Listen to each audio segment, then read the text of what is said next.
Hello,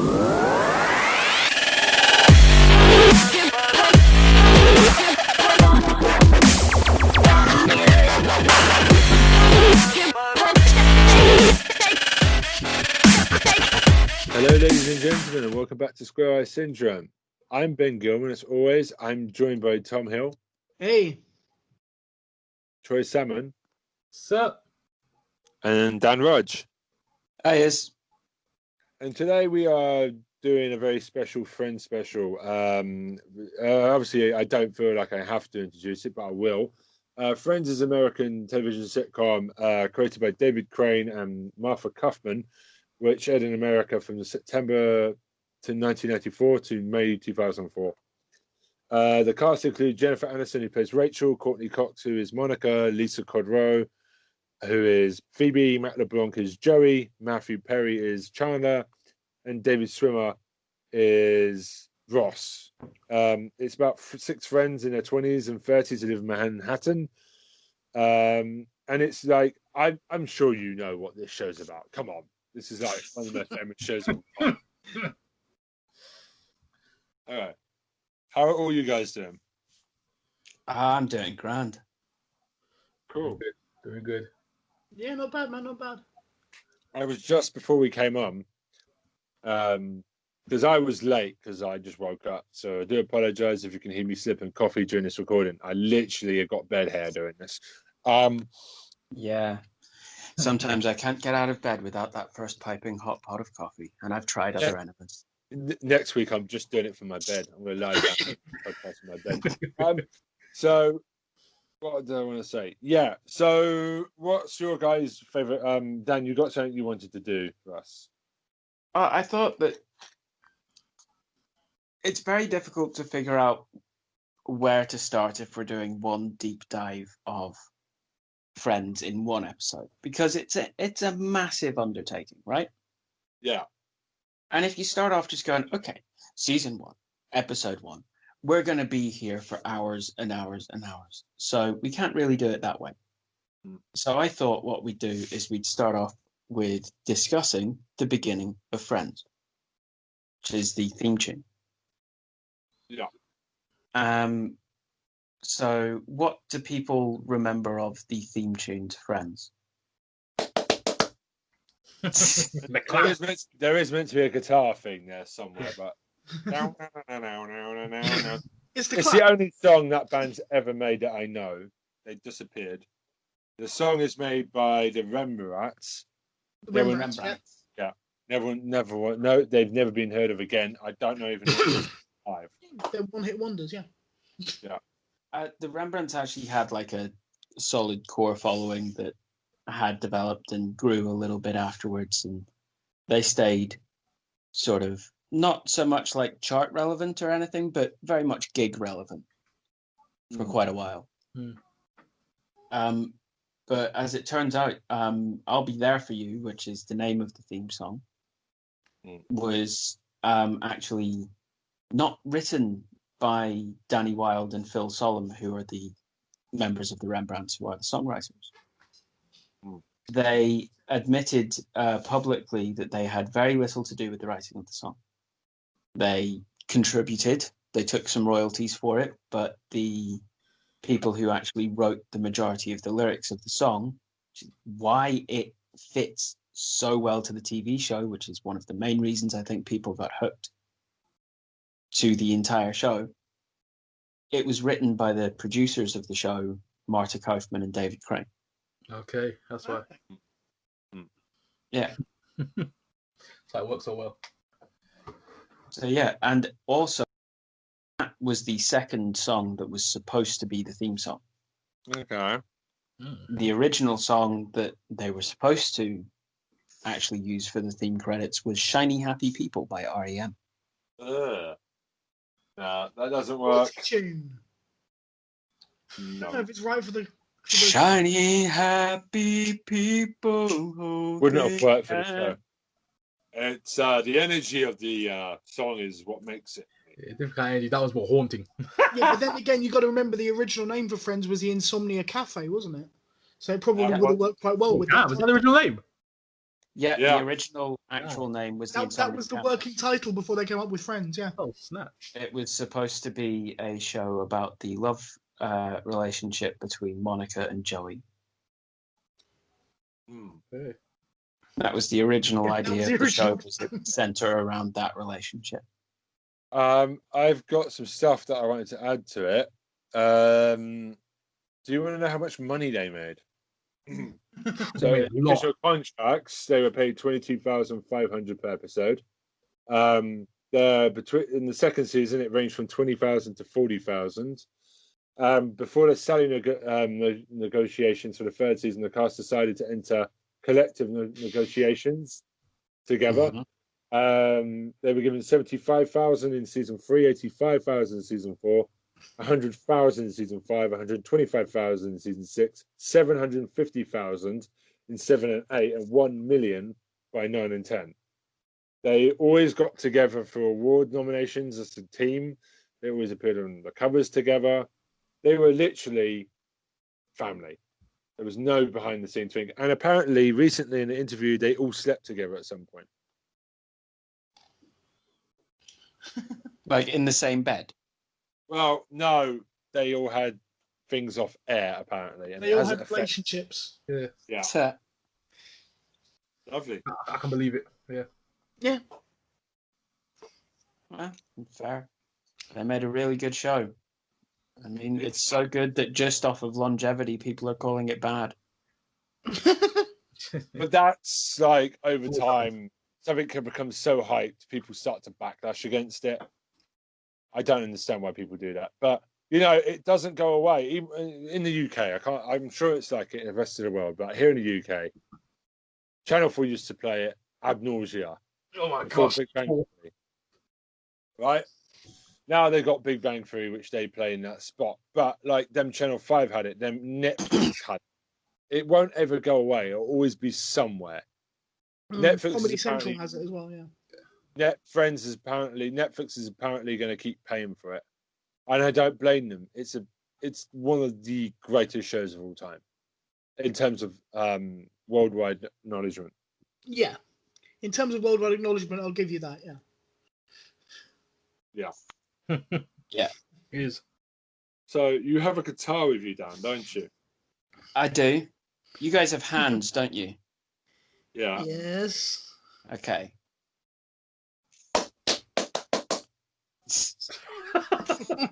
So I'm just trying to get the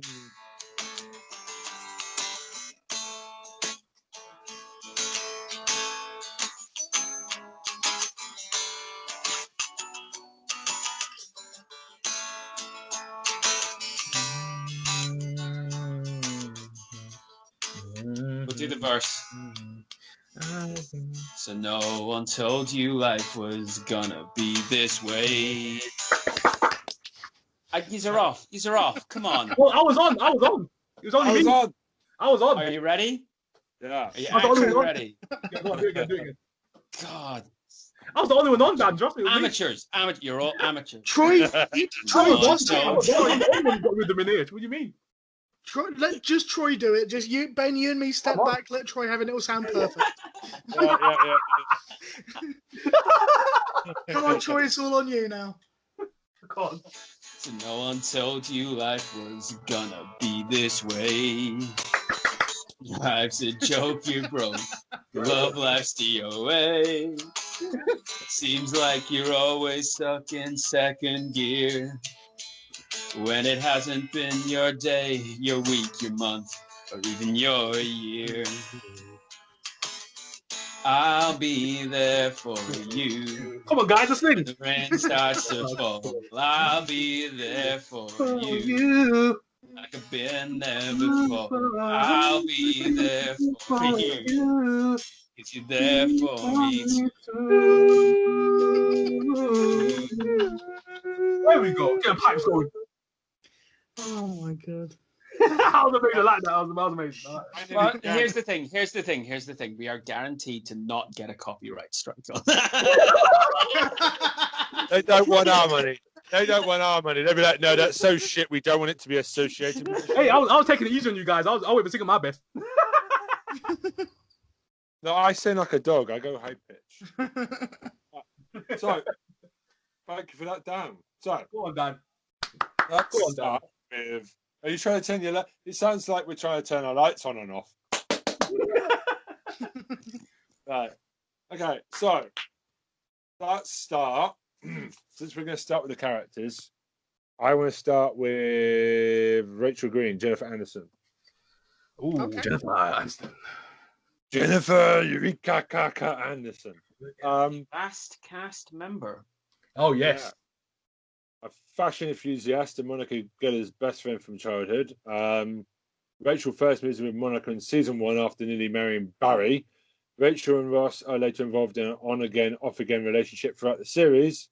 Rachel dates other men during the stories, such as Paolo, Joshua, Tag, her assistant in season 7, Joey Tribbiani. I did not like that.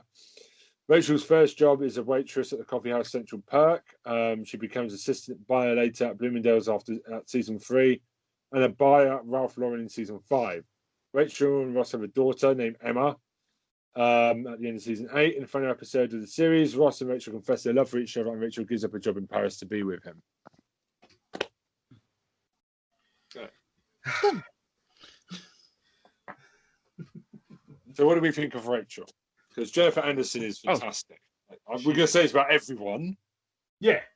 but she's the one with the least over the top comedy, starting with the face. She's just more natural, isn't she? She just has good. She has, I suppose, the least interesting kind of character in terms of personality. She's. Yeah. She kind of is. I mean, don't get me wrong. Jennifer Aniston. You know is who still- she and is it's an on- interesting on day character. one. Exactly. But Yeah. all of them are quirky, whereas she's quite just. Normal. You kind of feel like she was cast because she was good with her comedy timing and attractive. And that's But kind she- of the role of Rachel, is to be the love interest of the story, basically. Yeah. And But she does get infected with the craziness as it Oh, goes yeah. on. That's the funny thing, Rachel. She will go to that level if she has to. yeah, absolutely. But I mean, it's not a boring character, but it's the least kind of quirky character of the show. She has less quirks coming in than everybody else, if you get what I mean. She was more of a comedy with her eyes. Yeah. And Look the around, thing for me, the thing about Rachel, it's the same thing with Ross. I mean, they keep. Sometimes it dominates too much the show because they keep coming back to it. They're always bloody linked throughout the 10 seasons. Even when they're not together, you know they're going to get back together. Yeah, you knew it was coming. What do you guys think of that? Because I think for some people it gets a bit wearying by the 10th season. Of oh, God's sake, you know what I mean? I think you need it. Yeah, it's an overarching thing. You need that, yeah. I think Yeah, you need the it. Leonard and the Penny of this show in terms of will they get together? Will they get to back and forth? If I'm allowed to bring Big Bang Theory into the conversation for a second in terms of relationships. Mm-hmm. No, Ross is probably my favorite character. Ross, he's my favorite. So, Ross then Phoebe, but for right now, yeah, I love Rachel's character. To be fair, she grew on me as the seasons went on. Before I was like, who is this person? This dry humor person? And I was like, okay, I start to get it. As the seasons went on. Whenever I was watching it, Jennifer Aniston was the celebrity crush of the time. It's true. Yes, She was. She was. And so I found it weird because of the entire Friends cast, that's the member of the cast that I found the least interesting overall. Facts. I fancied Courtney Cox for the way she looked, and I fancied Phoebe I fancied Phoebe. I was a Phoebe guy. for the actual character Batshit. Phoebe Yes, was. yeah. Yes, just that's my type, 100%. Yeah, Phoebe. Yeah.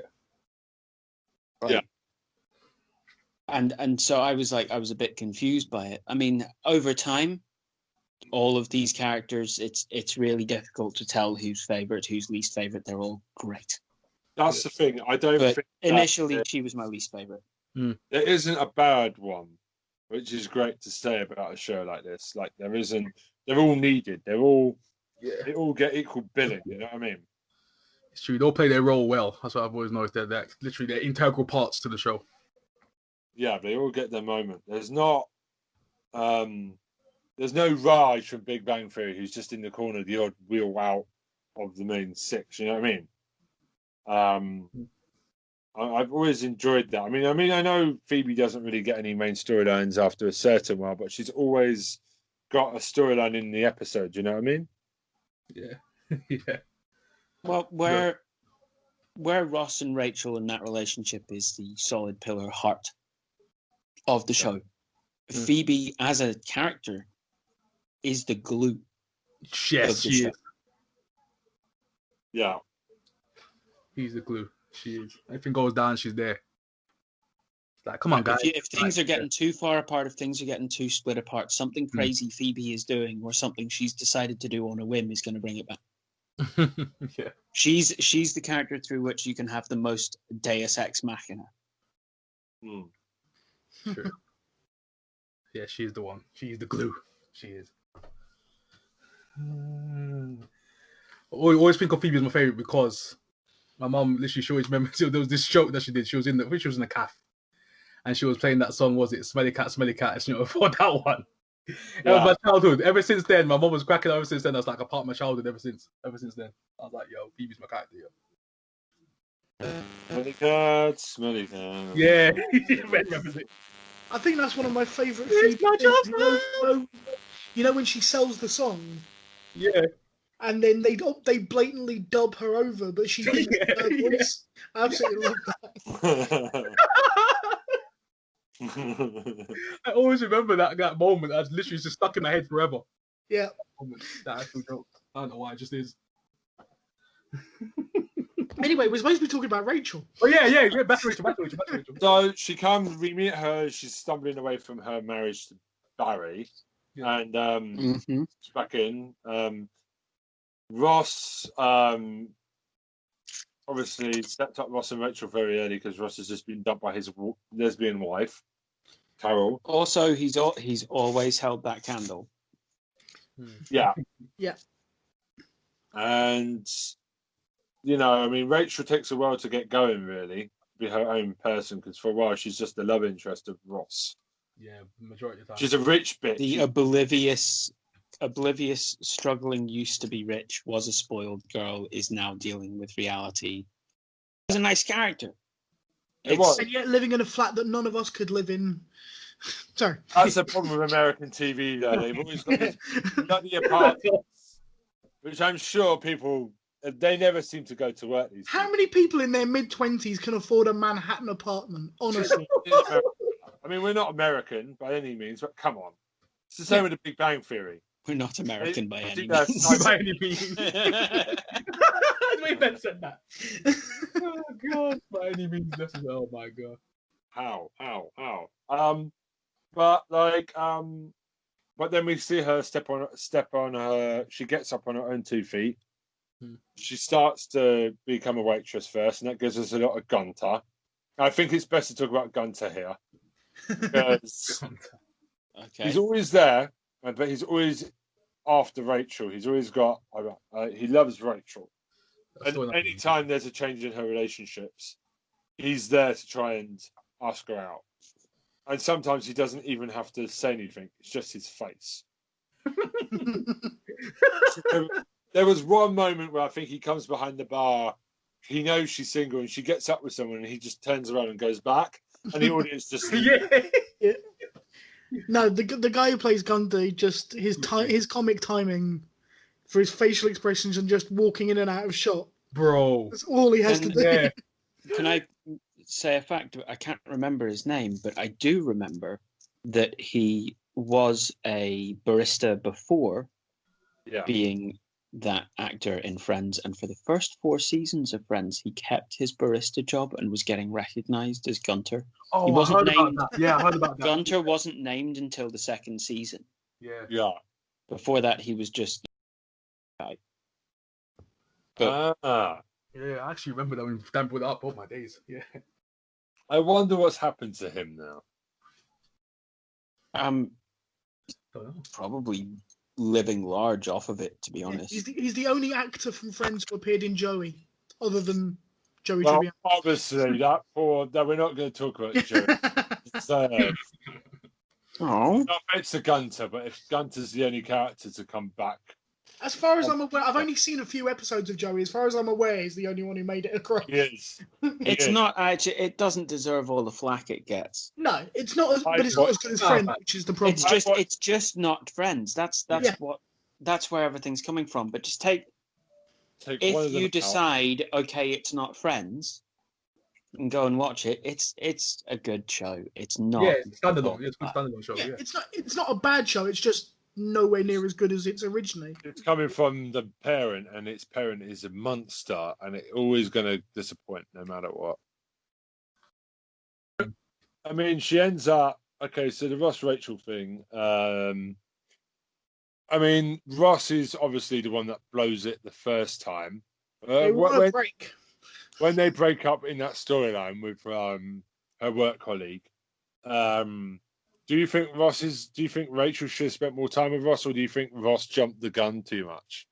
Because I think Ross. Look, the beginning of that fuck up is both of their fuck up. Yeah.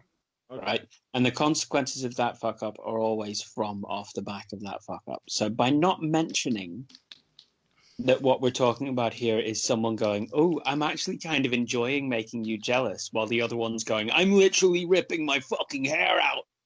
Yeah. Yeah. Right? They both went off the fucking deep end in different ways, and it's not really ever discussed.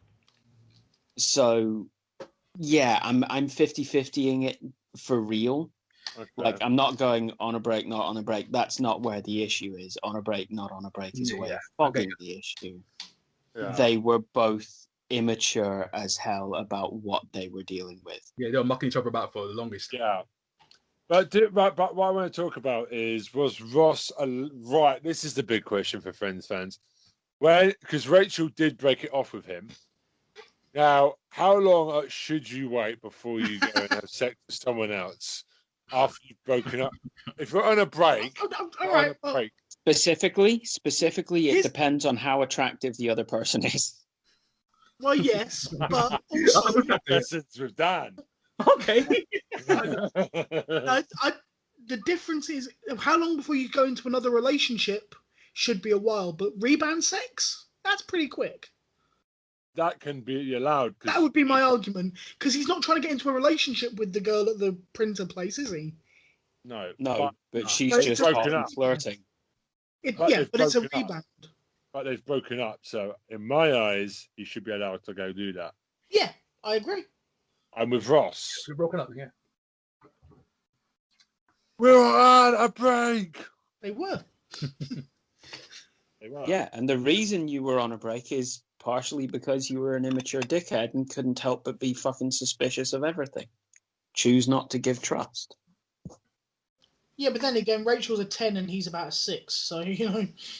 I mean, no. Both of them, I can understand their reasonings for the shitty decisions they made. That's the great thing about the writing. Yeah. That's the great thing about the portrayals by the actors. That's right. It's so brilliant, and that's why we're discussing this. As if these people have like real historical significance, and their relationship is anything other than idle entertainment. We are invested. Yeah, it's true. Yeah. Fuck history, lads. Let's talk about fictional characters in a TV show. But Rachel, I think Rachel is always holding herself back by going back to Ross. I'm more of a Rachel fan than a Ross fan. I find Ross is very funny, but I think he's a bit of a man-child the whole way through the 10 seasons. I love Ross, but I think He is a Rachel- man-child. Yeah, Yeah, but I love, That's part of what he is. exactly. I love him for it. Yeah. but I love Rachel. She's normally the calm-headed one out of all 5 of them. At times, maybe. I don't know about the level most. I don't know about Yeah. that. Ben, did you notice how every single one of the other people in the podcast all went, Yeah, all at once. I Not definitely really. didn't read the room there. Okay. I mean, if we're talking about level-headed decisions, you can't really call anyone in the party the best at that. The whole point of that entire group of friends is they all do that wisdom score -2 kind of shit. right? It's true. Like they do that. They all do that. Like there's different points in time where the right person for the job turns up right at the right time. They use that trope an awful lot, and they all have their own strengths. And when it comes to something where you kind of walk into something and it's not affecting you, but it's really, really big deal and everyone has to deal with it, you pick Chandler. Yeah. And whenever you're dealing with something which has a million emotions and no one else knows the fuck how to deal with it, you actually go to Ross. I'm more like Chandler ever. I'm always a sarcastic prick. I mean, Tom will tell you, Troy will tell you, one of them was working with me now and the other one used to work with me. I'm very Chandler with how I can talk back to people sometimes and deal with everything with a joke. Yeah, like and if absolutely everybody's going completely mental and there's no end to it, then you use Phoebe. Yeah. Like they all have their own strengths in terms of dealing with the problems, but they also all have eminent ability to become the one who's not dealing with it, can't we? At all, at the drop of a hat. Yeah. My wife thinks that Phoebe looks like my manager. Tom will know who I'm talking about. But does she, Tom? Does she? A bit, but she doesn't speak like her at all. It's just like the face and the hair bit. She's blonde. She's blonde, yeah. That's what I questioned. I don't think she listens to this podcast, so we're not going to say her name anyway. But I mean, I think she doesn't listen to this podcast. Be surprised. I always thought that if there was ever a movie which cast Helen Mirren, Tilda Swinton, and Lisa Kudrow, I'd have to go and see it. Just because they all look a little bit, like not entirely, but a little bit similar. And if you're using that as like a device in your movie, I'm like, ooh, that's three good actresses. Yeah, Tilda has a weird. Yeah, she does look a little bit. Do you want to feel really old right now? Do you know how old Lisa Kudrow is? 50. 55. I still would. Gee whiz. How bloody old does that make you feel? What's your favorite moment with Rachel then? Let's go on to the next. Let's just wrap her up. I feel like we've touched her. Well, not touched her. Okay. I was going to say something about that. I'm a married man. My days are touching. I'll leave it. So basically, my favorite moment is when she finds out that Chandler and Monica are having a relationship over the phone. It's just her reaction. Like her and Joey are just everyone. It's my favorite moment, but we'll come back to that. It's just one of the funniest things. It's just because she's the first one that finds out, then she coerces Joey and into it, and it's just hilarious. Yeah, I don't know why. So immature. Yeah.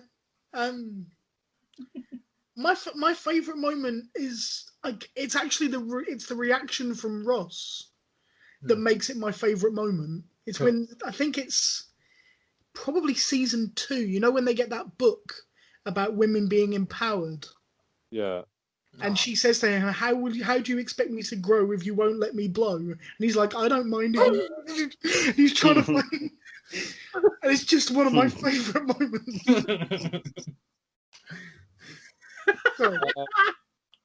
I want to. Yeah.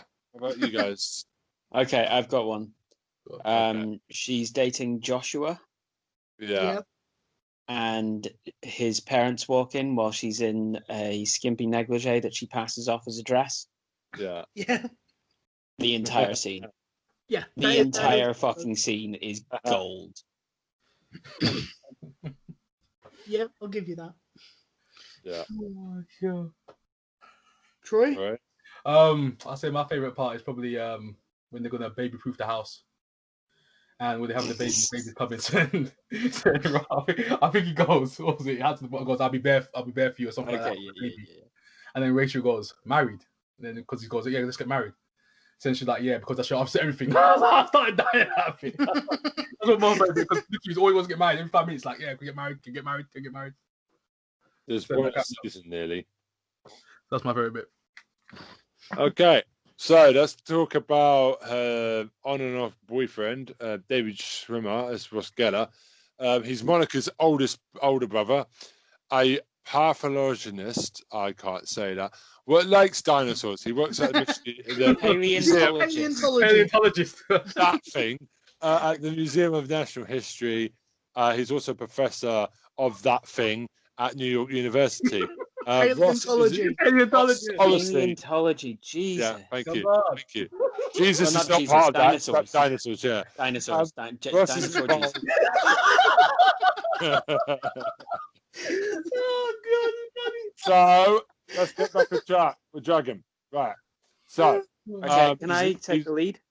yeah, I've got it. On and off again with Rachel. He's had 3 failed marriages during the series.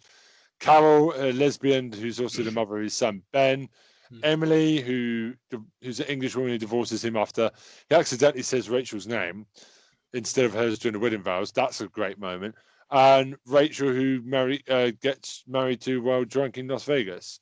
His divorce has become a running joke within the series. Following a one-night stand, he and Rachel have a daughter, Emma. By the end of season 8, they finally confess that they are still in love with each other in the series finale. Yes, done. Yes. So, Okay.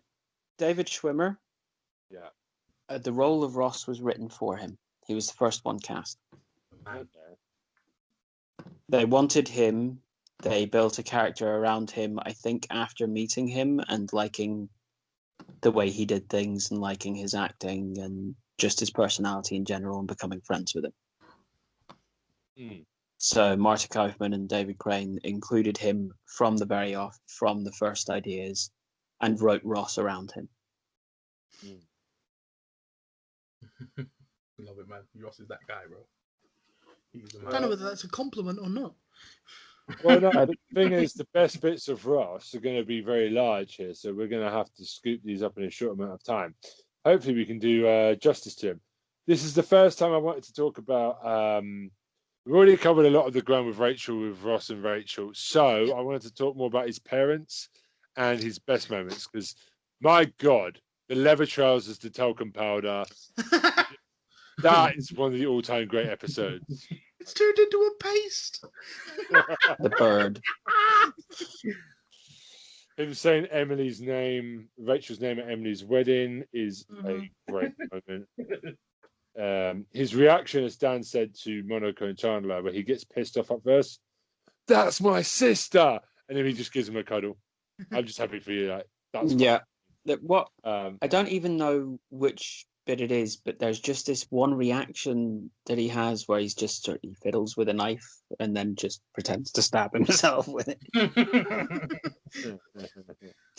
And it's just the entire body language of the whole thing is just so whimsically suicidal. It's like, whoa, I'm gonna fuck it now. But I do love the bit where he's looking through. I think that they're in Ross's apartment, or is it Ross? No, it's in Monica's apartment. He's watching them. He sees Chandler and Monica. He's just like, "That's my sister. Get away from her." Yep, but it's in the context of the fact that he's just been offered his job back after being off work because of anger management issues. Yeah. And then he turns around and sees him. Yeah, that makes it even funnier. Yeah. He got angry because someone took a sandwich from the staff canteen, from the staff fridge. With the moisture it was actually Phoebe who got him suspended because she wrote a note that was far more threatening, and that's what actually got him in trouble, wasn't it? Yeah, definitely. Also, I wanted to he's a psychopath in many ways. God, the amount of girlfriends he's had. Jenny, the mustache.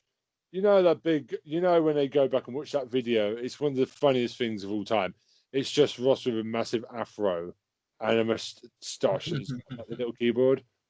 I still wet myself every time I see that. I still don't. I don't see him as being a psychopath or a sociopath because of all the guilt he carries all the time. Yeah, he's just too guilty all the time. He carries so much around. Like, he's literally just too awkward for words a lot of the time, and that's why he's friends with Chandler to begin with, because they are initially the that sort of outcast group Yeah. Yeah, that we don't really fit anywhere except maybe a computer lab yeah, kind of group in a school. yeah, And they're always trying to find some other kind of way to be cool. yeah. Fitting. What about his parents and his relationship with Monica? Well, he's the golden child and she's the black sheep. Oh yeah, get a bowl.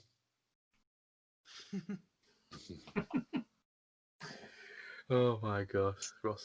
Everyone here though, David Schwimmer has continued to be high profile on TV and stuff though. They've been solid. Yeah, Was it Band of Brothers, Currahee? yeah, and that Spy one with the CIA that's been on Sky recently. Yeah, that's quite good. He's still doing stuff behind the camera as well, so he's directing and producing He as well. still looks really young as well. He looks really Yeah, good. it's good. It's good. Everyone in this show's aged quite well, actually. I have to give it to them. But yeah. Ross has made me laugh with dinosaurs. Just he is awkward. He's just socially. Oh, can we have to? We've completely forgotten about a character that's really intrinsically linked to Ross. Well, two actually.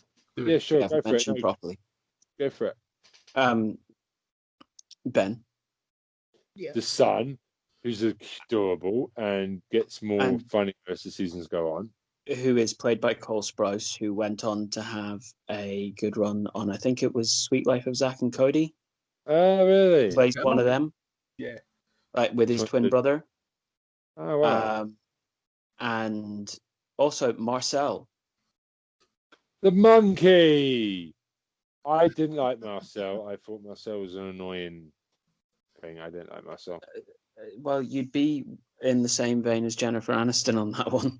There's quite a few outtakes of her really struggling to interact with the two monkeys that Marcel was were cast for Marcel, one of which was called Monkey, who gave her an awful lot of trouble, and the other of which was called Katie, who gave her a little bit less, but still, they were difficult to work with, and that's why Marcel was taken off.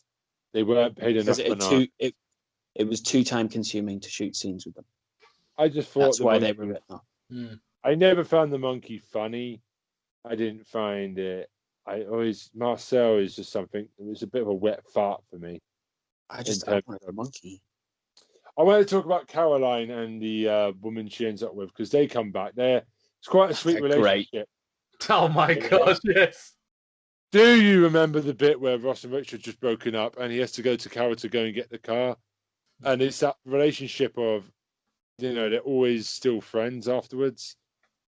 They're kind of linked together still, and they come back throughout the 10 seasons. And it's an interesting relationship for 1994 because lesbians aren't really something at that time that is talked about. It's the first time I've seen two women together in a TV show that were a couple. And I applaud them for that. Different. Susan. That's her name, yeah. Susan. Yeah, Susan, thank you. Played Caroline, by Jessica Hecht. Yeah, and Caroline is the one that she started a relationship with, if I'm correct. Caroline is her wife. Yeah, Carol Willick, played by Jane Sibbett. Carol's the one who was married to Ross, and Susan is her partner who barely tolerates Ross, but you can just see how much she loves her wife. Yeah. And I am just tolerating this because you are friends. Yeah. I love it. I absolutely adore it. Such a good portrayal every time she's on. Got to give props. And I'm giving props for the same-sex relationship, which back in 1994 you wouldn't have had. Like, it's a trailblazer now for all that's followed. It was one of the first established shows to use it. Yeah.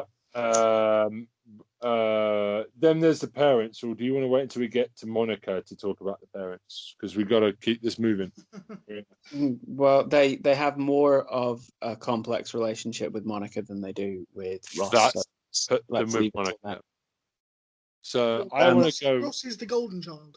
Yeah. Yeah, so we'll talk about their parents with Monica now. So Matthew Perry is Chandler Bing, my boy, executive in. Hang on. I hate to hold you up, but we have missed something. What? Actual favorite Ross moments. Do it. Oh yeah. It's the talcum powder for me. That Talcum powder. Yeah. Geller Bowl. The bit where he finds out Chandler and Monica are going out, that's quite funny. He's got a lot. I mean, I'm going to let you guys have some of them because we could be here all day with him. Go on. My actual favorite bit, like I've mentioned the bit with the knife, but the actual favorite Ross moment is the timing, the just exuberance. Whenever Chandler walks into the big box fort and sees Joey, and he's like, and Ross is like, "Oh, come on, it's fun!" And pops up from behind the box. Yeah. I just realised the Frankie Says Relax shirt when he's arguing with Rachel about stuff that they're splitting their stuff up, and he puts the shirt on and it's way too small. That's a visual that's always funny. I did that with someone with a Chicago Bulls t-shirt. Okay. I was pretty much copying Ross. I was just being petty. Yeah, you're making a point. I've done that as well. Troy, Tom. Well, one that comes to mind is the pivot. He's coming from your couch. That's my favorite. Pivot. Shut up! Yeah. It always comes to mind. I don't know why. It's just stuck in my head that. So that's what my favorite. No, that's good. My favorite one is. Do you remember the episode where Chandler goes to Joey's tailor? Oh Yeah. And there's the whole thing. Oh yes. It's when Joey says to Ross, he goes, "That's how you do pans." They go up. Then Ross, tell us how you do pans. He goes, "Yes, it is." In prison. That is my favorite Ross line of all time. God. I just think he's got great facials as well, David. Yeah, his facial expressions are of god tier. They're amazing. Yeah. So I can see why they wrote that character around him. Yeah. Okay. So thank you, Nice. David Schwimmer. Right, next one is Chandler Bing, played by Matthew Perry. My boy. My boy. The original Ben. He is executive in statistical analysis and data configuration for a large multinational corporation. Chandler hates his job like most of us, but it does pay well. He attempts to quit during season 1, but they give him a new office and a pay rise. He eventually quits in season 9, and he gets transferred to Telstar. He becomes a junior copywriter at advertising agency later that season. Chandler's family history is a bit weird, but we'll get into that. Being the son of a erotic novelist mother and a gay cross-dressing Las Vegas star father, Chandler is known for his sarcastic sense of humor and bad luck in relationships. Chandler obviously spends the second half of the show connected to Monica, but they adopt twins at the end of the series because they can't conceive. And there's obviously Janice. Oh my God! Oh, my girl Janice. Played by Maggie Wheeler. Yes. They're very careful not to overuse her. I like the fact they're so smart. That's a good comedy show. You know when the side characters have to be used. That's the thing, because she's such a powerful character, you got to be careful how you use her as well. Yeah, I'm looking at Easy to overplay that. I'm looking at you, Big Bang Theory, and Howard's fucking mum is annoying. Every episode. Sorry. Wow. Yeah. Sorry, I do apologise for the swearing there. No, so Chandler, it sounds like he's quite a few favourites of the boys. I just like Chandler because, like I said, I'm a sarcastic motherfucker when I was younger as well. I still am. But if people piss me off, I would just give them a sarcastic comment. So I can understand Chandler quite a lot. What do you guys think of him? I relate to him really highly, mainly because like that feeling of being that work drone person, I related to that really highly at one point, and before that, I really related to his love life and just the absolute terrible luck of just he is very definitely just this hopeless romantic kind of person, and he's trying to be just right and gets it wrong all the time. Yeah. That's Yeah. me. Yeah, that's like a lot of people though. I think a lot of people can relate. Yeah. Chandler. Obviously, Janice keeps coming back up early on. What did you guys think when Monica and Chandler got together? Because a lot of people felt like it didn't work very well, but I would argue that I think the fact that they stayed together the second half brought loads of freshness to the show for both characters. And I was never bored with Monica and Chandler. I thought they stuck together through 5 seasons. And I felt it was really good. I just felt like it works. They both evolve. It's my favorite That was storyline. always the plan for those characters, because you go back and look at the first 3 or 4 seasons. Yeah. There's little moments, time and time again, between those two. Yeah. Yeah. That never go anywhere. Yeah. But I think it was like part of their plan. I don't know that it was, but just going back and looking at the original series, there's enough little moments there where you think those two have a real chemistry with each other from day one. Yeah. It's just because they're friends, you don't kind of pick up on that it could be more than that until it happens. Going back with knowledge now, I'm watching her talk to Chandler about Richard, and they're just friends. And it's weird now to go back and watch the first 5 seasons where they're just friends before they get together. It's very weird now watching them just be friends at the beginning and then later on they become a couple. It's quite funny. Charlotte, man. Yeah, but isn't that how most people feel when when people who they know who've been friends for ages suddenly get together? It's in real life, it's one of the most uncomfortably weird things ever. Yeah, it's weird. So it's a perfect. It works perfectly. Oh no, it is weird. Like, let's be honest, it is very weird that they get together for everyone involved. But I did find the snooping about. Because for a while, right, Chandler's like the enigmatic one. You don't know where he's coming from. Like, people think he's gay. He doesn't really give a lot. That was the initial idea for Chandler, was that he was going to come out as gay. But then whenever they saw Matt Perry's interpretation of Chandler in his audition, they changed their mind and went with his interpretation of it because they liked it so much. Okay. Because nobody was too sure. He had no idea that he was supposed to be coming out as gay later on. He was just auditioning for a role, and the way the script worked and the notes he'd been given, which had nothing of that, they were planning on making that happen later on. Yeah. So is that why they gave the storyline to his dad? Sorry? Is that why they gave the storyline to his dad then? The actual gay storyline, was it just going to be that? I have no idea. I wouldn't know any more than that. That's all the information I got. Okay. Before you said nah. Before you said yeah, it's straight. It's fine. Because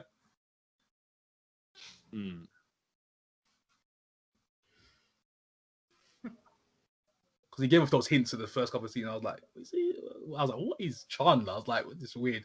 But yeah, I got like little seeds of it. They're probably like planting little seeds. That's what I kind of thought. And I was like, nah.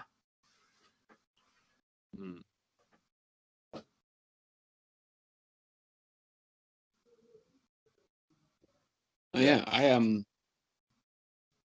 I like the character for those reasons as well. Like, there have been more effeminate male characters on shows, but never ones that sort of retain the sense of they have that, but they're also very much striving to be a man. They're not striving to get rid of any of those qualities, but they're very much, I don't know. It's a tough way of saying it, but like, they're the soft man. Yeah. You know what I mean? Yeah. Metrosexual. Yeah. Yeah, I in a way. suppose he is in a way. In a way, yeah. Looking after yourself, a bit like the feminine traits. That's what the people say, but yeah, just looking after yourself, I guess. Yeah. What's your favorite Chandler moment? Ooh. He's got so much. He's got a tons. It's just one-liners mostly with him. Exactly. He just hits you out of nowhere. And you're like, damn. And he always good at the facials. You know, like he's when someone says something, he'll just do like an arm wave, like "come on," you know, like to stamp his. You know who he reminds me of when you said. You know who he reminds me of, like literally his character arc and everything, like Jim Carrey. For some reason, it just reminds me of Jim Carrey. The way he acts. The way he just acts. But he's got. I actually have a favorite Chandler moment. Okay. Go on. Go on. Do you think he saw us, or do you think he noticed? True. Just the look on his face whenever I can't even remember what the line is, but the look on his face whenever he says He's got the best expressions on his face. He has the best. My It's favorite like, bit. It's made just as good by Courtney Cox as well. My favorite bit also is anytime he's someone that doesn't like crazy to come into his life. The look he gives people when something crazy happens, like to Joey. We have to talk about Joey with China because they are the bromance of the show. Yeah, him too. Like it's just his reaction to people, what they say. He's straight laced most of the time. It's just the look he gives to people. It's like, what the fuck? Why are you bringing this to me? He just wants to stay out of craziness. The duck and the swan. We have to talk about them quickly. We're going to miss them. Chicken. The chicken and the duck. Yeah. Duck and chick. Wait, I'm still thinking about flipping Chandler moment. I'm like, damn, it's flipping hard. He's mostly known for his best quotes. Yeah, I mean, I've got two that I cannot physically separate as my two favourite Chandler moments. Okay, I'll go for it. One of them is when Ross is on the phone talking about they're setting up an exhibit at the museum, and he's going, "No, Homo habilis was erect, Australopithecus was never erect," and you just hear Chandler background going, "Well, maybe he was nervous."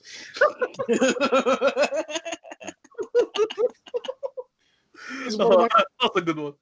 But my favourite one of all, because it sums him up so perfectly, is when Rachel's actually genuinely upset, and she's going, "What do I do? How do I?" And she turns around to him and he goes, "I'm not so good at the advice. Can I interest you in a sarcastic comment?" Yeah. And that's just like, yeah, you got the character right there. Wait, I got it. I think I got one. Oh, go on. I think I got 2 or 1. Wait. Okay, I'll say this one. I got a couple. I think it was one. It was a prom. I think it was a prom episode. Like I think it was like Monica with the prom and stuff like that. And Joey goes, "Some girl ate Monica." And Monica's like, "What do you mean? Shut up! The camera has 10 pounds." So he's talking like that, like saying like, you know what I mean? I ain't fat. How many cameras were on you? He goes, "Wait, so how many cameras are on you?" Another one for me is, "Hi, I'm Chandler. I make throat jokes when I'm uncomfortable." Throat jokes. Or I say more dumb things before 9 a.m. than most people say all day. It's just, I remember one time he jumped over the couch for some reason. I'm looking them up now, and there's so many that I've forgotten. Why did he jump over the couch? Jump over the couch. He loves jumping over couches, this guy. Chandler. Was he? Oh, there's a great line where Ross has got the bagpipes. I remember this now. I've written it down. Yeah, I think I remember the bagpipes. And Monica goes, "Unbelievable. Why is your family Scottish?" And China comes back with the immortal line, "Why is your family Ross?" I quite like the one until the age of 25. I thought the only response to "I love you" was "oh crap." I mean, there's another one when Joey says, "When you see Frankie, tell him Joey Tribbiani says hello. He'll know what it means." And China just goes, "You sure he'll crack that code?" Oh, Judge, do you remember the episode where they lose Ben, Joey and Chandler? Yeah. And they have to go to the depot place, and there are 2 babies. One's got ducks on his clothing. I forgot about that. And Joey says, "Well, let's go with ducks because ducks have heads." And he goes, "What kind of freaky ass parties did you go to?" Yes, that's the one. I forgot about. Sorry, what kind of scary ass clients came to your birthday? No, there's a bit where Rachel's slamming on the door. Get up, get up, get up. I just remember it now. Joey and Chandler obviously got bed hair, just woken up. What is that noise? You! The Shining. The bit with the Shining, and Joey's like, "Did I get you?" And he went, "No, you didn't get me. It's electric Jill. You get me, you kill me." Because the outrageous giant cabinets.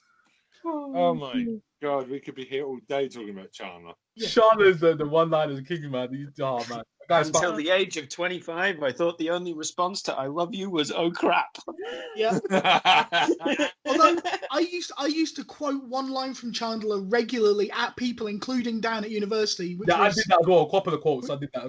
Which was, "Smoking is cool and you know it." That was it. Chandler had the quotes though. We had them. We'd like to tell you that smoking is not cool, and like I said about Troy, Tom does not represent Scribe Syndrome's feelings. Okay. Tom quit smoking nearly a decade ago. Yeah, me too. Tom was justifying the fact that he was smoking while he was at university. Yeah, what Troy would tell you, he had to dodge me smoking for years. Yeah, trust me, I had to dodge Ben. It was getting bad. So, and there's one more before we move on, because I feel like with Phoebe or Joey, we're going to be quoting. I got her machine, her answering machine. No, interestingly enough, her leaf blower picked up. Right, so we should move on. So I do like right now, just to finish up China, I do like how he becomes more committed as it goes on. He's right that he'd be a shit father. Can he do the commitment? And he does a really good job of it, I think. The thing is, the journey on this sitcom is amazing, because Chandler ends up being a married man with an adopted child. Yeah. And it's lovely, I think. Yeah, nice learning. Good Chandler. Deserved it, man. Good character, man. There's a workaholic. Deserved it, man. Monica Cox is Monica Geller, the mother hen of the group and a chef. Perfectionism, an obsessive compulsive nature. Monica was overweight as a child. She works as a chef at various restaurants throughout the show. Monica's first serious relationship is with a long-term family friend, Richard, best moustache ever, who's 21 years a senior. The two maintain a strong relationship for some time until Richard expresses that he does not want to have children, which kills them. Monica and Chandler later start a relationship after spending a night with each other in London. In the season 4 finale, so 6 seasons of Monica and Chandler. My bad. And obviously, you know the rest. And she's also the sister of Ross. Obviously, I want to talk about the Geller Bowl and the parents here a bit more, because she's, as we've already alluded to, she is the underdog in the family, because Ross is the loved one. Go ahead.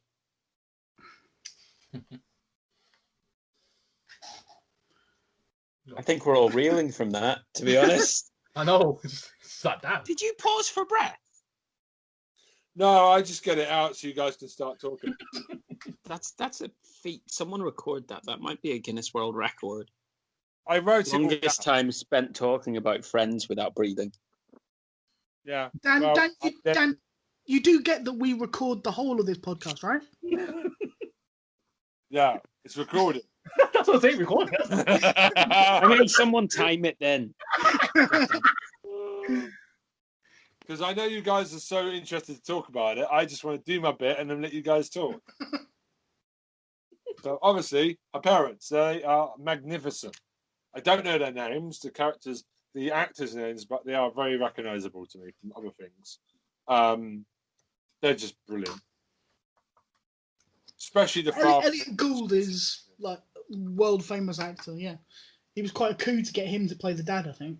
Yeah, his when he turns up, it's the stuff that he says at Ross's wedding is hysterical, especially when he has to encounter the British people.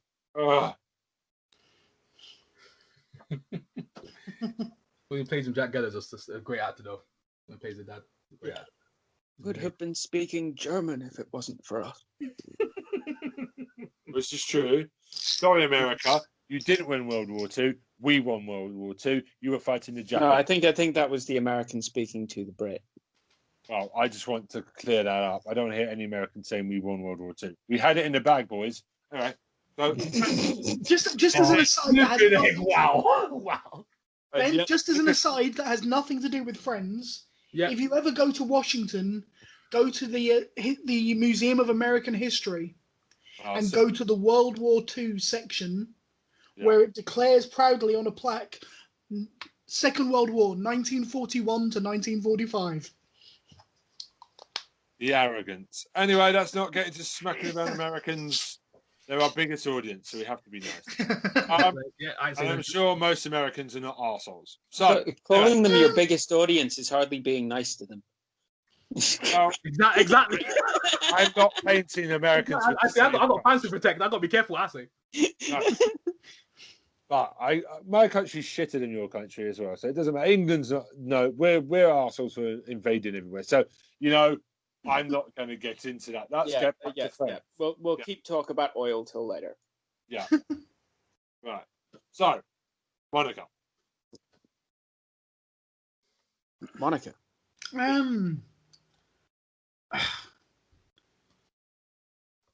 I know it's just she's a strange character. It's hard to even talk about. When you said Monica, I was like, I think whenever we talk about Monica, what we have to really talk about first is Monica backstory. Because that's where your character comes from with Monica. Is she's the one who has... No, not just overweight, right? Because the overweight comes from something else as well. And we do have to start by talking about her relationship with her parents. Yeah.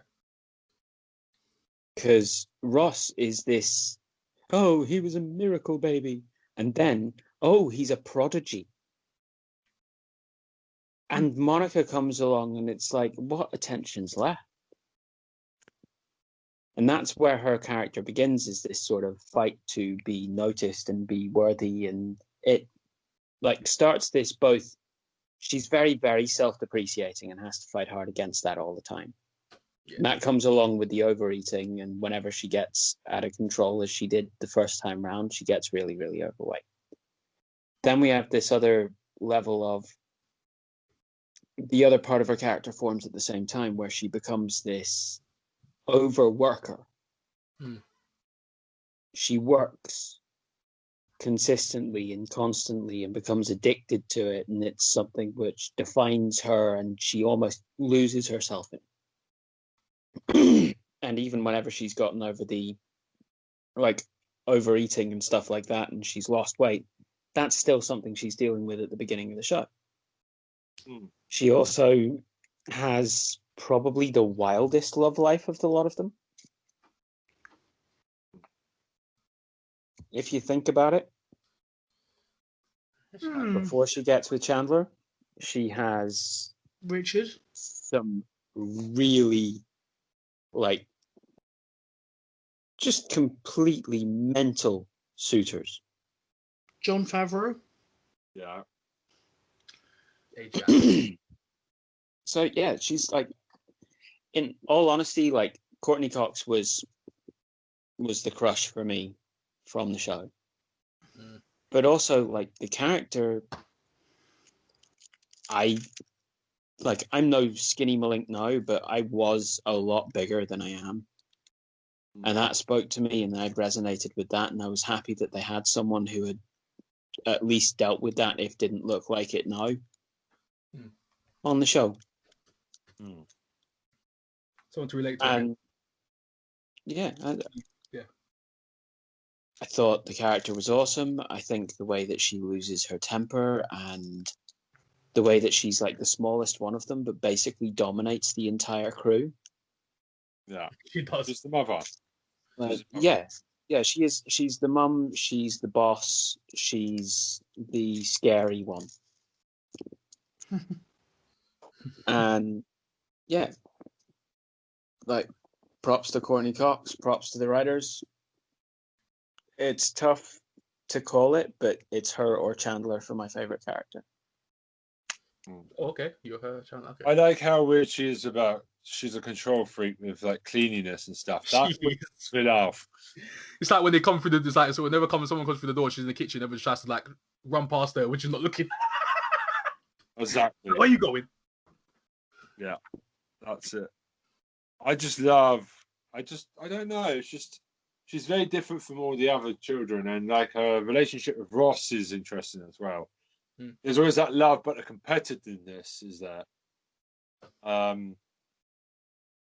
just said and she looks like a fat. What's that one from the Flintstones? Betty looks like a very fat version of Betty from the Flintstones when she was younger. Fair. Yeah, that's it. And I just kind of like her brother and her are a great double act. They know too much about each other, though. It's a bit weird sometimes how much they know about each other and interfere with each other's lives. Not necessarily.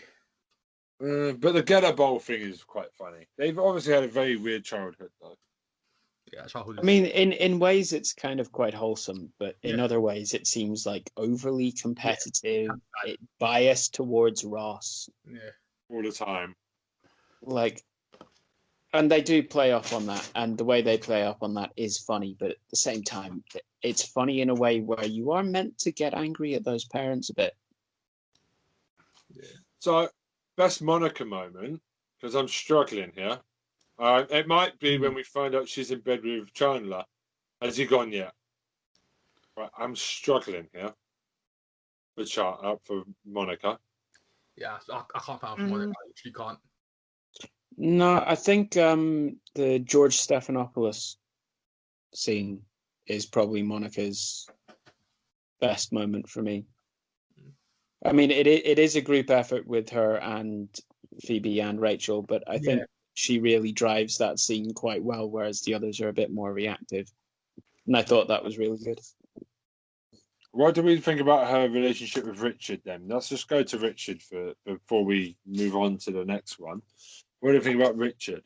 Because I love the actor who plays Richard. He was PI Magnum. Tom Selleck, the legend. Tom Selleck, yes, Magnum PI.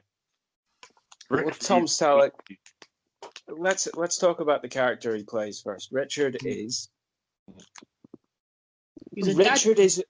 He is a woman's fantasy. Yeah. In that show, that's exactly the role he plays. He plays this incredibly rich, incredibly kind-hearted man who has desperately fallen in love with this female protagonist. Yeah.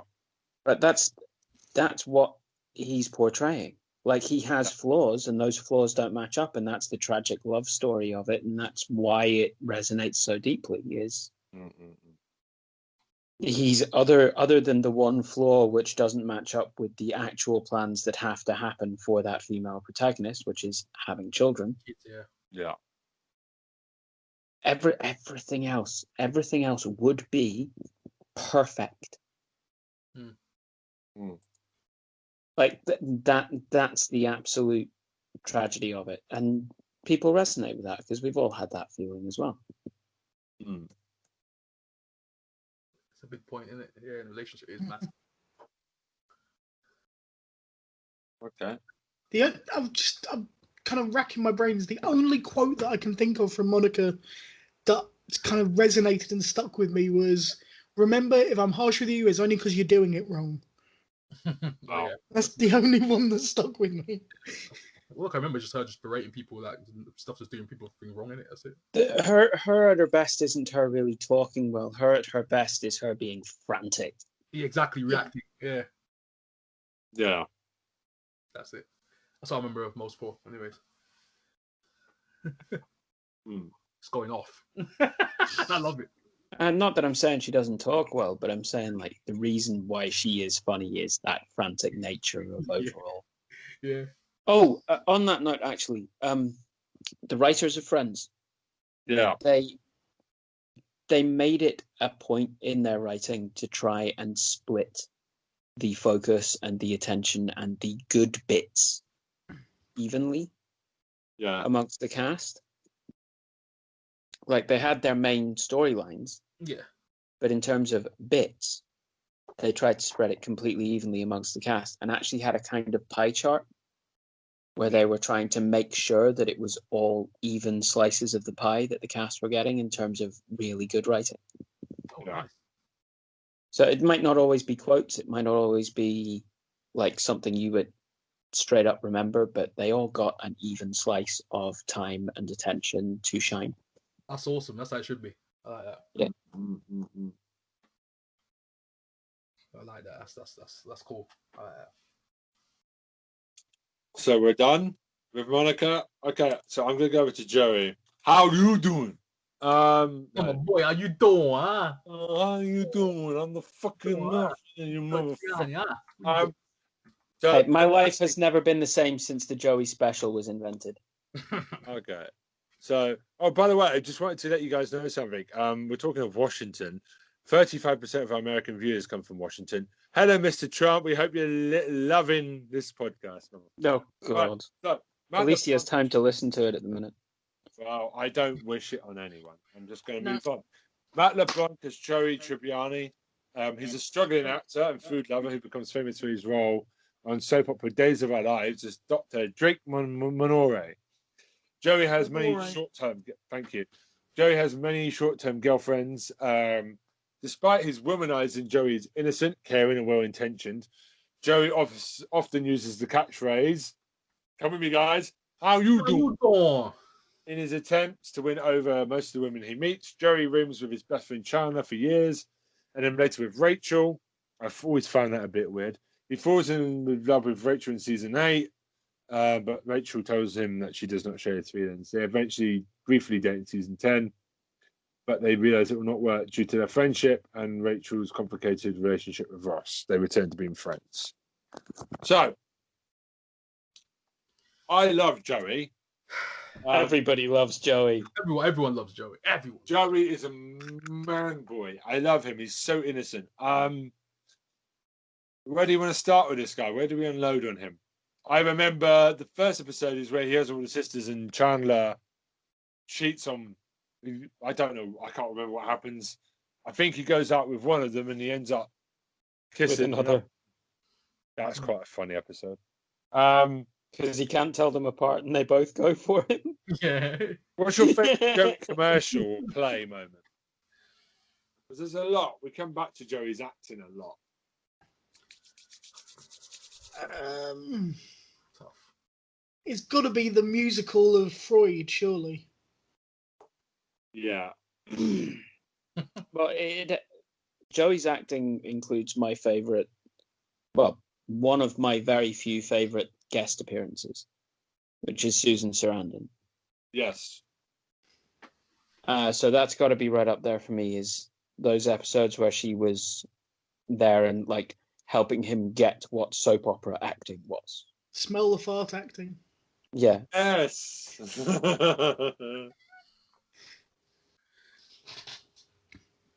What was the other one? If you need to look kind of like pens, if you start doing long division. That's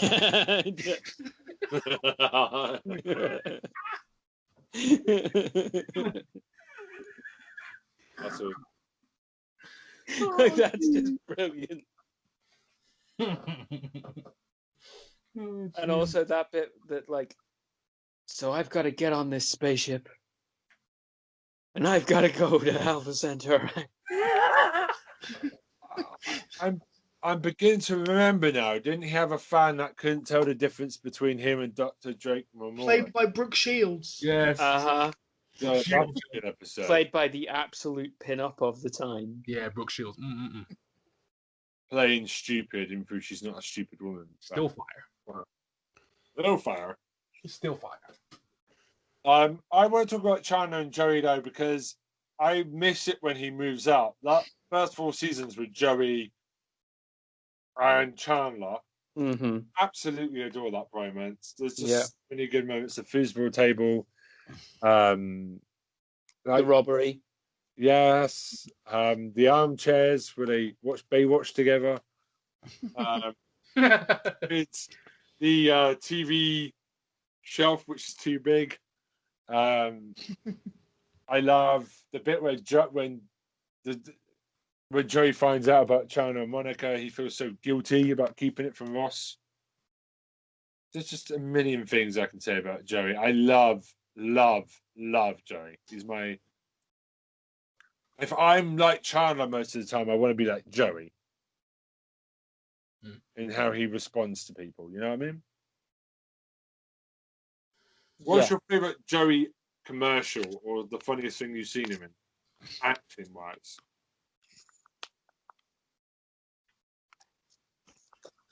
No, we're going to go back to what Tom said. It's going to be the Freud thing for the Freud musical for the funniest bit. All you need is a tinkle. What you want is a schwang, Fang. a thing to which you can tinkle. Was it something I simply let hang? Yeah. Did you? So about the Rachel thing, did you guys ever like that? Because I always thought it was. Nah, I like it. It did. It was forced. Do you know what I think it was? What? I think it was that people were getting tired of Ross and Rachel. Yeah. Yeah. And I think the entire point of Joey and Rachel getting together was to point out, look, there is an overarching storyline here, and you do want to see it brought to a conclusion. And we're going to test the waters to see if you don't. But really, it's a reminder that you do. Yeah. Yeah. I just felt like it was a bit weird. I feel like Joey is like Phoebe. They never get like a final ending like the other four do. They've always been. I've always said that Friends is too normal, and then you've got Joey and Phoebe tend to be the crazy spinning, crazy storyline ones that bring chaos in. So you free them up so that they can bring crazy stuff to the group. I always thought Joey and Phoebe would get together as the crazy kooky couple, but they never pulled the trigger on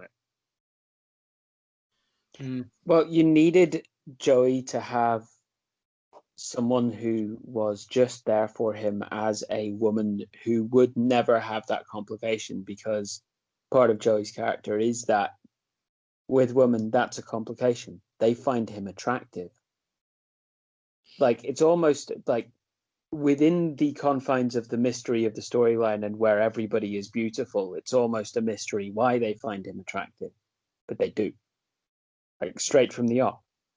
And to have someone who is kind of immune to that, as Phoebe is, like, she's aware he's attractive, but she can just be like, about it. Yeah. I think that's really important. I wouldn't have wanted to see them ruin that at any point during the show. I think that was the relationship that there is a possibility this could turn. No, don't. No, it's the purest relationship of the group. Yeah. It's great with what it is. That was the thing that I was probably most worried about in the later series watching it. Yeah. Was that they would just do that and try and go for the symmetry and just no. I would have liked to have seen Joey paired off at the end with someone, but there was no one character that I could tell you was the one I'd want to see him paired off with. I kind of want to see him paired off with Janice. I knew someone was going to say that. Why do you want to hurt him like that? Why?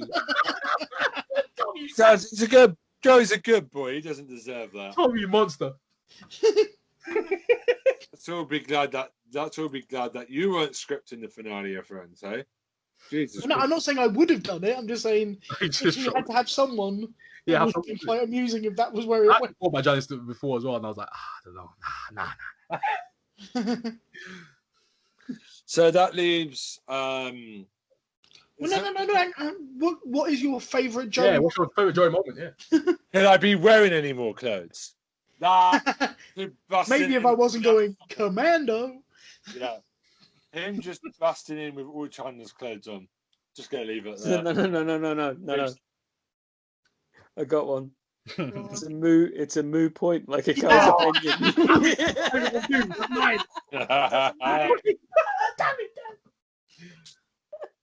Rachel's like, wait, I've been living with you for too long. It all makes sense now. Because Rachel wants to know what you think. No, weirdly enough, my favourite thing is it's actually a physical one from Joey. Yeah. You know when it turns out when he's living with Rachel that every year he's had a Days of Our Lives party on the roof, Yeah. and he sent the rest of the group off to do something else. Yeah. Like the button factory and all those kind of things.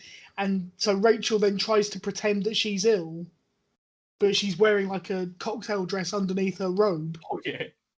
And so Joey walks in and they go, "Oh, we all know it's a fake, Joey. Take your robe off." He goes, "Okay." Opens it and they're like, "Oh yeah." That's just one of my favorite. But the two things I love about that is number one, that Joey, who's supposedly the thickest of the group, had the brains to do that, just in case anybody asked him. And number two, if you actually know how he obviously doesn't show to camera, Yeah.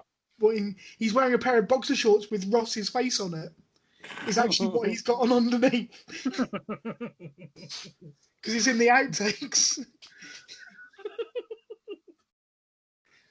Oh god.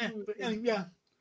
I think one of my favourite actual lines from Joey though is the kind of Joey logic of this is, well, the fridge broke, so I had to eat everything. Yeah. I just love him. The fridge No, broke everything. Actually, Matt LeBlanc took the Magnadoodle and the Matt foosball Blanc. table. Matt LeBlanc. Matt LeBlanc took the Magnadoodle and the foosball table whenever Friends was over. He couldn't bear to part with them. Oh, that's good. I like that. He also found fame very difficult to deal with. Well, yeah, he basically disappeared after Joey didn't Yeah, succeed. you could tell. You could tell. He's in episodes now, but he's really good in that. Well, that's finished He's now. amazing. We need to talk about that one day. Episodes is flipping brilliant. Yeah. And he's grayed very well as well. You know what I mean? Well, he was grey before the first series of Friends. Dyed his hair from season 1. Yeah. He was already grey before season 1. You could tell because his hair was dark. You could tell he was dyeing his hair. You could tell. Also, whenever he turned up for audition for Friends, he had $11 in his bank account in entirety. That's the only thing he had. His first paycheck, first thing he did was buy himself a hot meal that was actually a proper meal that he hadn't eaten properly and fucking ate it. Like, his is the rags to riches story from this crew as well. Yeah. Like, the rest of them were all like struggling, but he was at the bottom. Mm-hmm. Yeah. Yeah. He had been screwed around by like everything to do with TV and movies in that sort of lower end bracket for ages. It was really, really lucky that he got that part. Yeah. And also, Joey is a sweetheart. He is. He's a nice guy. And in that kind of way, like, he's that's why you don't give him Janice.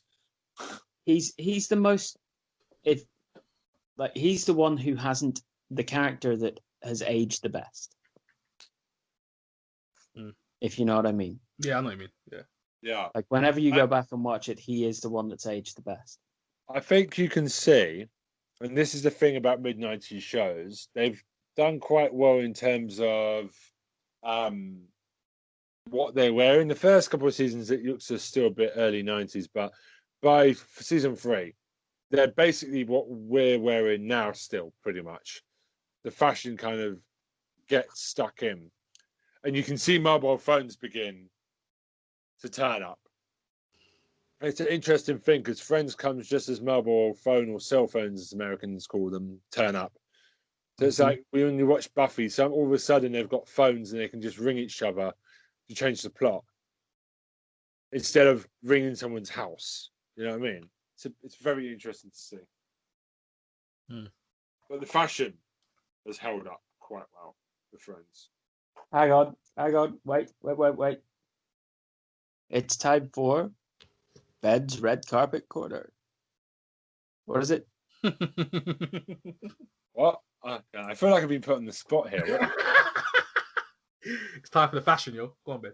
Yeah. The Red Dwarf joke. Okay. Well, I mean, we're going to talk about Phoebe next, Lisa Kudrow, and she always has very hippie style stuff going on, very warm colours. Chana's always got the suit on. Ross is a mixture. Joey's always got tight t-shirts, leather jacket on. Rachel's dressed quite conservatively, well, sexy, and Monica's Monica. But I know Rachel has what do you say? She has very curly hair early on, and then we get the Rachel, don't we? The famous haircut that Jerry Halliwell stole for the Spice Girls as well. The long straight. I think half of the Western Hemisphere stole that haircut. Yeah, literally. Yeah, I mean, I adore that. So I just want to quickly, before we talk about anything else, I just want to talk about the British two-parter. What it's British people? Oh, Dan, you're Irish, but you might as well be British. You live in England. What do you guys think of how they did our episode? Because they don't take the piss. Dan, do you want to kill him for that comment, or shall I do it for you? Dan just Tom, he is unintentionally correct. Remember? Yeah, well, no, I know that's true. I may be raised in Northern Ireland, but A1 Northern Ireland is still technically connected in British. Oh, I forgot. And Irish. B2, You're not an Irish shit. And B2, I was actually technically born in the middle of London. That is very true, but it doesn't matter. The ignorance and arrogance of that comment deserves the beating that you should get. Here's the thing, Tom. Here's the thing. He's just proving how fucking English he fucking is. That's true. Well, no, I thought you were from the Republic, and then I just realised the minute. Oh yeah, you're Northern Irish. You are. It's okay. It's okay. You're English. I expect you to be ignorant. So Tom just held him up or something else. I'm going to save myself. What do we think of the London episodes? Because I don't think they take the piss too much. They don't play it up so much. What do you guys? I don't see them as being anything other than a really good bit of the storyline of Friends. I don't see them as being, oh, look, we're going to the UK. It's so special. Let's hype up the UK so much. I think they do what they would do if they went to the UK. Yeah. Yeah. I think it's no different from the Las Vegas. I think it's no different from it at all. Yeah.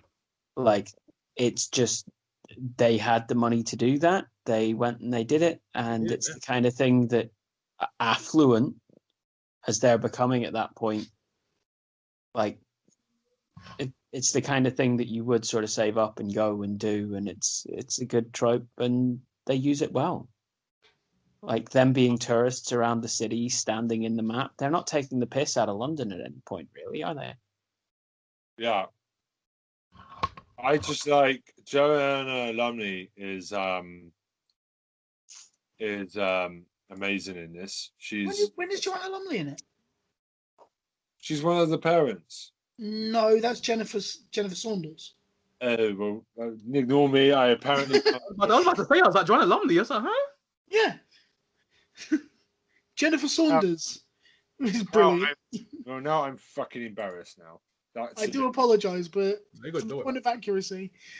No, thank you. Apparently, all white women are the same. Apparently, right? I ain't touching that. Right. Well, when I corrected you about my nationality and you said it was the same difference as English, you proved that as well. Yeah. Let's not rely on Ben for any of that shit. Tommy's not letting it go. Troy, you're definitely English, right? No. Yeah. Hey, I ain't touching none of this. You guys can continue. I'm on. See, Troy's sensitive to it. Right, back to the episode. Oh, yeah, sorry. It's Ross's wedding to Emily, who I always found quite annoying. She now has. What do you guys think of this? Like, because this is a big turning point. Because at this point, do you remember whenever we were coming up to this being aired for the first time? Yeah, Channel 4 went mental with it. Loved it. Yeah, it was like so this. big. This was big entertainment Everywhere. Like this was. Is this the death of Ross and Rachel? Are they going to pull the trigger? Yes. What will happen next? It was everywhere and everyone was into it. Like, it was ridiculously hyped beyond all belief. And then no one was disappointed. True. Like, you didn't have any kind of uproar after it. You had this sort of level of, oh, holy shit, it's even more complex. It's more funny. And a little bit after that, you start having people, like actual fans, turning on this idea of Ross and Rachel, and they're feeling like it's being drawn out too much and all this sort of stuff. Yeah. But at that point, it was I as close to perfectly executed as I can tell. Yeah. Yeah. I think it was also me. I actually remember me sitting down watching it as I was like, they were hyping the heck out of this. What Dan was saying before, I was like, what is going on? I was like, what is this? It was huge. Yeah, and they took us all out of that, like right in the middle of all of that hype, in the middle of the storyline. They took us all out of that. Yeah. What the fuck? By giving us a completely different what the fuck to think about. Yeah, it was amped up with something else. Complete switcheroo. I love it. Like, it's just the reaction of the crowd. Apparently, it went on for half an hour when they popped out. The crowd didn't know what was going on. And then when Courtney Cox popped her head out, the whole audience went mental for like a half an hour. So they had to hold it. Just like, that's crazy. Friends is that star power, that power. Friends, yeah. It's just a reaction of, oh my God. Oh, damn. The friends are sleeping together now. Oh, God. You know, it's just brilliant. Love it.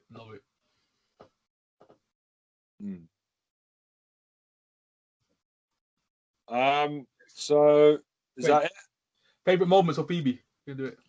Yeah, so we haven't done Phoebe. So I just wanted to put the British one in there because we are all British, including Dan and Tom.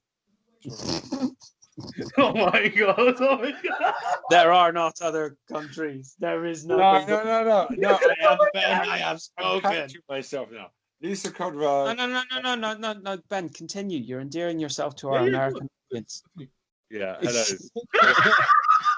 Lisa Kudrow as Phoebe Buffay. She's a masseur and a self-taught musician with some great songs like Smelly Cat. As a child, Phoebe lived in New York with her mother until she committed suicide and Phoebe took to the streets. She writes and sings her own strange songs, accompanying herself on a guitar. She has an identical twin named Ursula, who shares Phoebe's trait. Phoebe has 3 serious relationships over the show's run. David, a scientist in season 1, with who she breaks up with when he moves to Misk on a research grant. Gary, a police officer. I do love the Cherry and China moment with him. Season 5, one-off relationship with Mike Hannigan. Season 9, Phoebe and Mike break up due to his desire not to marry. David returns from Misk, leading to the two getting back together, but she eventually rejects him for Mike when both of them propose to her. Phoebe and Mike marry in season 10. Otherwise known as that hippie girl. Phoebe is just amazing. She's my girl. Her and Chandler. Favorite character. Just her childhood is so funny, and the more you hear about her family, it gets funnier. I love her, man. I love Phoebe. Anytime anything got heavy, Phoebe would be there. Guys, calm down. Come on, guys. Let's get it together. I was like, Phoebe's the one. She, as you said before, she's the glue. She's the glue to the rest. But is she a lobster?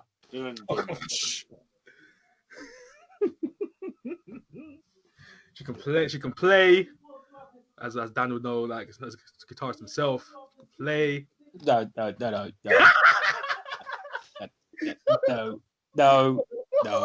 She can play. Oh my days! She got them catchy songs. You know that Dan does. Lisa Kudrow, right, tried to learn guitar to play Phoebe. Didn't get the hang of it. Hated the idea of it. Managed to learn a couple of chords, and then changed the character of Phoebe just to be that competent, but think she was more so. And then the audience I was loved just it. saying. I think I was just gonna say something. That's why I said it. I was just like, nah. I But think yeah. that's why we should get her on the show so that her and Dan can do a duet together. I love it, man. They need to it needs to happen. God, I'd love that. Do it. See Dan teaching a few chords. Love it. Lisa Kudrow, if you're listening, just let us know. Yeah. We're happy to have you on the show. Thank you very much. We get to it. Yeah, you and Dan together. Let's Thank go. you. Yeah, you've seen how professional we get when we do music. It'd be perfect. Lovely. So Phoebe is the hippie character, but like really, she goes. I mean, obviously, we can't talk about it without her talking about. She was the surrogate mother for her brother and his girlfriend. Yeah. Can't remember the name of him right now. Frankie. Yeah, Frank. Yes, Frank. Yeah, something like that. Giovanni Ribisi. Yes. The actor's quite famous. Can't remember his name. Yeah, Giovanni Ribisi. Oh yeah, thank you. What's the character's name? Frank. Character's name is Frank Jr. Frank Jr. Buffet Jr. Did you find that a bit weird, or did you find it very sweet and heartwarming? I mean, he's probably one of my favorite recurring characters. Yeah. Like he's way up there. The storyline he goes through it's weird, but it's sweet. Yeah. Good character. I don't know. I was like, okay. But other than that, I was like, yeah. Nothing major. I mean, like I said, Phoebe's my least favorite character from Friends, but Wow, least. Wow. absolutely. But she's Above Monica.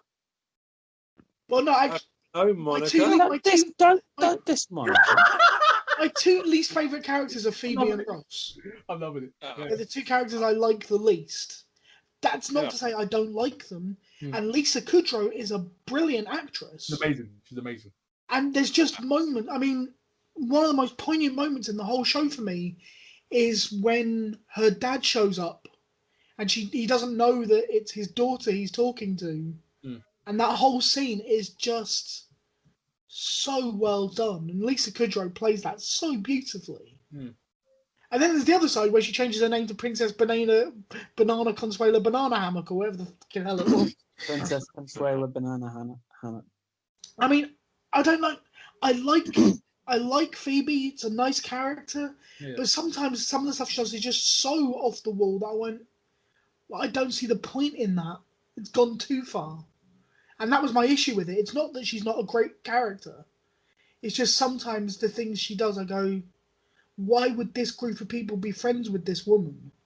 I don't get her place in this group, if that makes sense. I can see how Chandler and Ross were at college together. Rachel and Monica were at school together, and Ross was at school with them. He was a year or two above, but they were all at school together.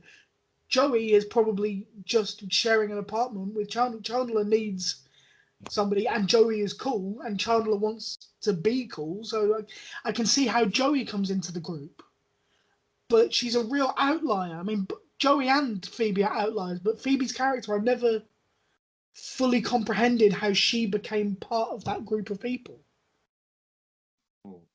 I mean, I know I have a going theory. really deep into it, but I have one theory. Now you may have other theories, and we'll discuss it. But I have one theory.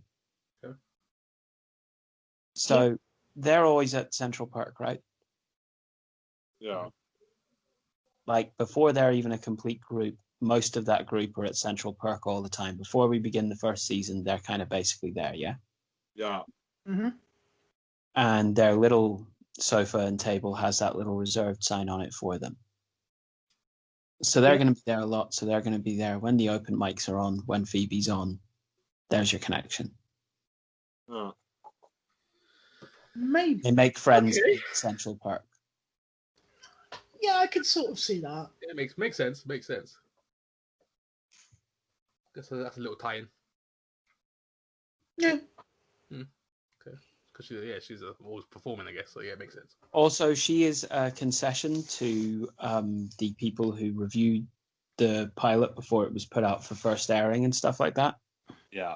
Because initially she was going to be a lot more like a younger version of her.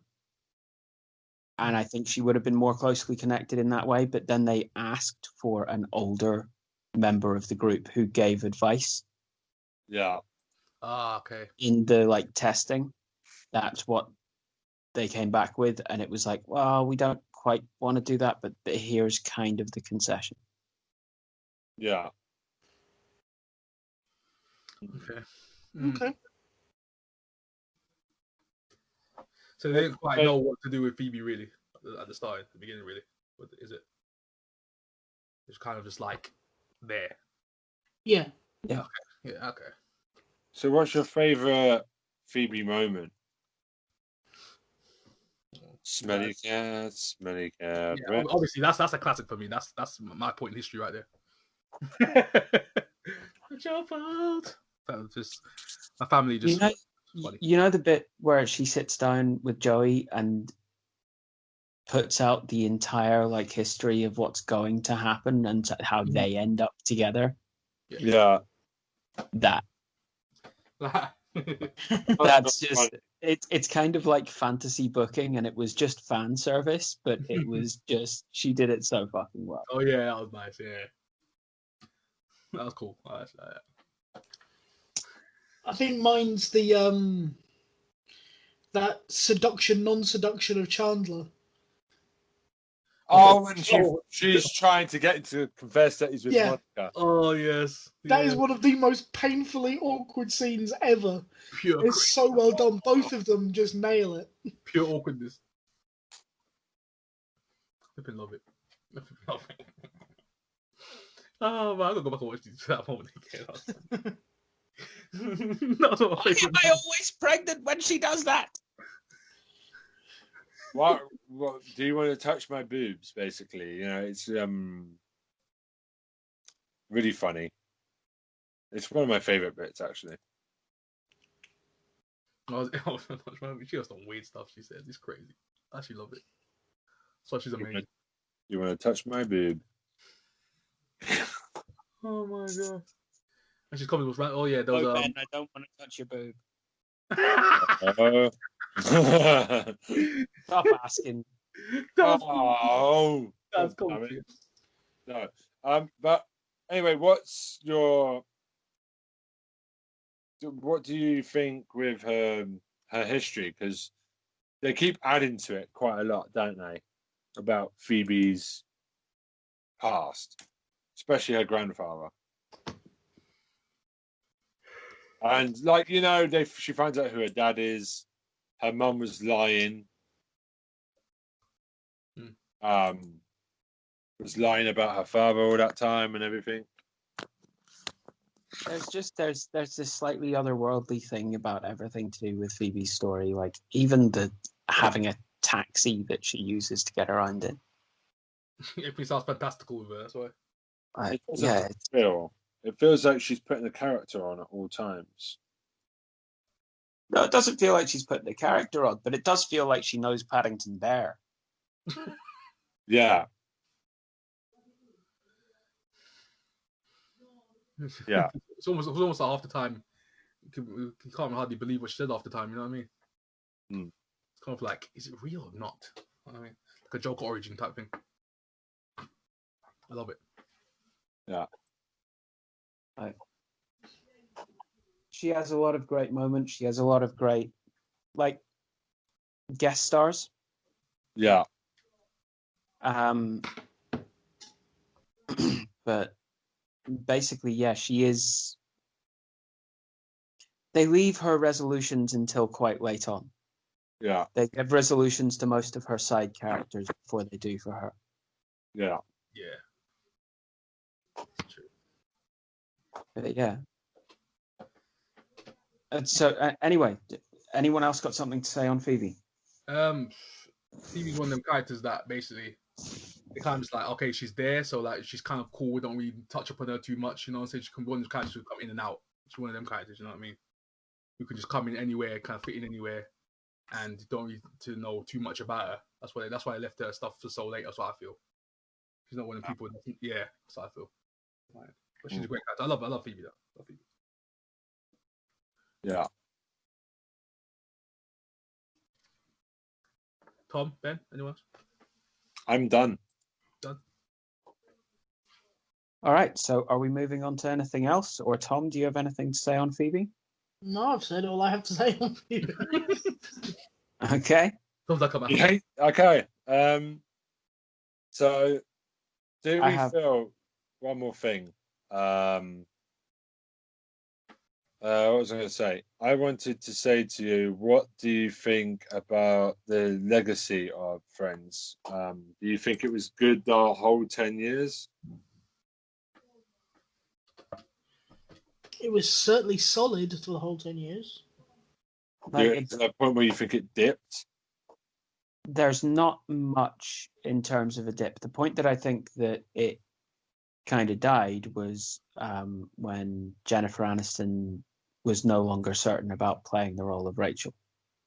I think they kind of wanted to preserve the legacy, and because of that uncertainty and not knowing what to do and being given huge roles elsewhere, like they basically wrapped it up and tried to please everybody. And if it fails in any kind of way, it's because they're trying to please everybody. But I wouldn't be able to like place a specific point of failure. There's places it could have been stronger. Yeah. The ending could have been a lot more poignant. But like mostly it's we've got what we wanted out of that. We got what we wanted the whole way through, pretty much. We've had shock, we've had sorrow, we've had joy, we've had loss, we've had the wool pulled over our eyes a bunch of times. Yeah. And resolutions to a lot of things which we wanted resolutions to. It made us invested. Yeah. And the ending as well. I literally just saw it the other day as well. The ending of Friends, where they go, "You want to go for a coffee?" It's like, "Where?" Charles like, "Where?" I was dying because by that point they took down the coffee shop in it at that point. That's why. So it was funny. Good moment. I like the ending. It was solid. I don't think there's any kind of real dips, to be fair, in the show. Had its moments because, as Dan said before, Rachel, you know what I'm saying, Aniston was kind of getting major at that point. She was like having massive roles given to her, so she was just like, I don't know. So then they were kind of like, okay, we need to kind of tie up certain loose ends and go in certain directions, and they're kind of unsure. So that kind of obviously that's going to hurt the show a little bit, but other than that, Friends is one of the greatest shows of all time. One of the GOATs, you know what I'm saying? If not the GOAT of TV shows, you know what I'm saying? So yeah, sorry. I'm laughing. My wife is just heading to say hello. Okay. No, I agree with you. Like, Friends is one of the all-time OGs. You can't really argue with it, can you? Really? Surely. Yeah, you can't. There's not too much to be angry about, to be fair. Okay. Yeah, I think that's. Tom, anything to add to that? No. All right. I've got a couple of ideas for things to do kind of before we wrap up. Okay. Mind if I take the reins for a bit? I would like to get it done in the next 10 minutes, bro, because otherwise we're going to be boring people if we go over 2 hours. So. All right. Okay. I have two things that I want to get done, so we'll make the first one 5 minutes so that we can get the other one sorted. So the first one is about guest stars. Okay. So I just wanted to ask. I've mentioned the words guest stars. By guest stars, I do mean non properly recurring characters, but mention recurring characters if you want to. We're just going to go round. I will start to give you time to think of ones. My favorite guest stars are number one, probably Sean Penn as Ursula's devoted and completely manipulated boyfriend, who is just so kind. And yeah, I loved the character. I thought He did it really well. He plays soft characters so well. And it reminded me of I Am Sam. And how well he did with that movie as well. So for that reason, on a very personal level, it won't be anyone else's favorite, but that's my favorite guest.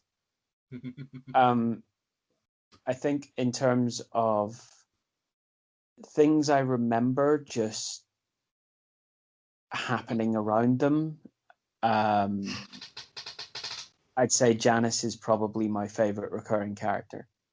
Janice. Janice, yeah, she's my favorite. Okay, I'm with you on that. And I'd say probably the most powerful guest performance, I mentioned before, Susan Sarandon as the soap opera star who is showing Joey the ropes and gets into a relationship with him. Yeah. That is very, very cool performance. Props to her for it. I hope she won something for it because she deserved to. Yeah. So, is anybody else ready to give an opinion for favorite guests? I don't have much. I would say Brad Pitt and obviously Brad Pitt because he was dating Jennifer Aniston at the time. Yeah, I was going to say Brad Pitt. And obviously Bruce Willis just being a boss. Bruce Willis. Yeah. Oh, Bruce Willis did his guest appearances for free after losing a bet to Matthew Perry on the set of The Whole Nine Yards. Oh, wow.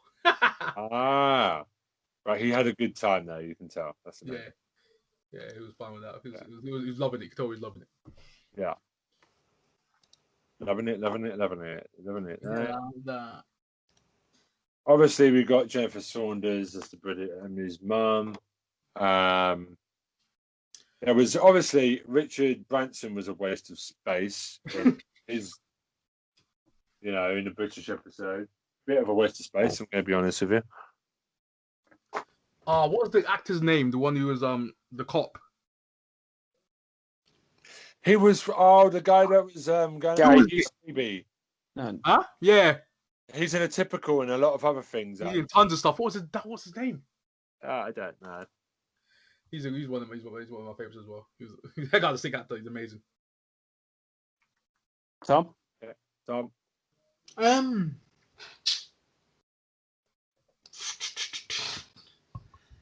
I don't know. I'm a big fan of Hank Azaria, who played David Phoebe, obviously Simpsons and many, many other things. He's a legend. Paul Rudd as a recurring character playing Mike, I really enjoyed as well. Yeah. But there was one that's gone out of my head. I had it a second ago, and it's the guy who I think I know who it is for you. It's the one where they come over and they are the entertainment for the evening. No. It's the British one again. It's when Rachel's flying to England to tell Ross. It's Hugh Laurie. Yeah. That pissed off guy who's got his headphones in, and then finally speaks to her and goes, "I have to agree with your friend Phoebes." And by the way, it seems quite clear to me you were on a break. And just it's like, yeah, absolutely love. Hugh Laurie is one of my favorite actors anyway. Hugh Laurie's amazing. The fact that he did that cameo was I thought you were going to say Danny DeVito as the stripper. Oh God, yes. Oh my God. Oh man, it's coming out now. Loving it. That's why I left it. Dan was waiting for that. I forgot about DeVito. I forgot about Danny. It's been a show that's been absolutely filled with really, really great guest appearances, cameos. Jean-Claude Van Damme as himself was. Oh my gosh! How did I forget? Oh, Rachel Monica trying to chat him up. That was absolutely great. And legend. Like there's been a lot of them. There's too many to mention. Elle Macpherson made a really good role. Yeah. And honestly, I can't really remember too many more names. Who was the guy who played the crazy flatmate who took over from Joey? Oh, I have to find him. I think I know what you're talking about, but I can't remember his flipping name. Oh. I have to find him. Jon Favreau, who we've already mentioned before. Yeah. We've had Tate Donovan was Joshua, who I mentioned in my favorite Rachel moment. Yeah. Michael Rappaport was the cop. Okay. Yeah, there we go. Yeah. And Adam Goldberg was Eddie, Fucking psycho. the psychopath roommate from Whenever Joey Moves Out. Like, so good.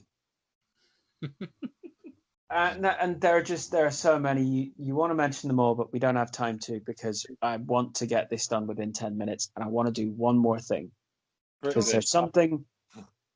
I'm sorry, Tom. I'm putting you in the spotlight because there's something that you and me discussed Oh while we god. were doing the research for this, and I think that Friends fans who have not heard of this need to hear this. I need So, to do you mind if I put you in the spotlight again? Okay. Just I need to find it again, but yeah, give me a second. Interesting. Okay, so me and Tom were doing research for this podcast, and we had a couple of phone conversations while we were doing research for the podcast, mostly to motivate to continue watching more Friends and reading more about Friends and Friends and Friends and Friends. Anyway, and one of the things which Tom found is possibly the most interesting thing for me in all of the research that we've done. It's certainly incredibly created in and of itself. Yeah. And is obviously from the point of view of someone who cares very deeply about the show. Okay. Yeah, okay, so I found it. Basically, I'm just going to quote exactly what the guy said. Who was it that said it first? It's just a random guy on Twitter. Okay. Just in the week or the month that the show came out, the final episode, and was talking about how you would end Friends. Yeah. And this guy, it's a very dark interpretation. I have to warn you up front. Yeah, ready. But basically, the guy goes, I'm just going to quote directly from him. I'd have ended Friends by revealing it was all the meth-addled fantasy of a homeless Phoebe as she stared through the window of Central Perk. Each kooky aside, each time she made it about her, each example of how she's an outsider all makes sense. All 10 seasons were merely her fevered imagination projecting herself into the lives of the others. All she ever wanted was friends. Wow. The final scene would be Phoebe walking away from Central Perk with the Ross, Rachel, Joey, Chandler, and Monica characters making a reference to that crazy lady who's always staring at us. They all have different names. They all have different personalities to what we've seen for the last 10 years. Phoebe walks past a furniture store and catches her reflection in a mirror. The name of the store, Ursula. Finally, she returns to the park, where she sleeps in front of a fountain. A broken lamp stands next to her bench. It starts to rain. From behind, we see her pull up 6 dirty, brightly coloured umbrellas. Fade to black. Damn. That sounded epic. How cool would that have been if That they'd actually sounded. gone that way? Oh my gosh, who did that? Just like I say, some random guy on Twitter. Research. I had to find this. We do some research. My gosh. But yeah, that would have been one hell of an ending if they had gone that way. Taylor went with that. Like that would have been the Blake 7 ending. Yeah. So I do love how like most people think like we sound like a divorced marriage couple that come together. Like me and Troy, Dan and Tom work separately from each other.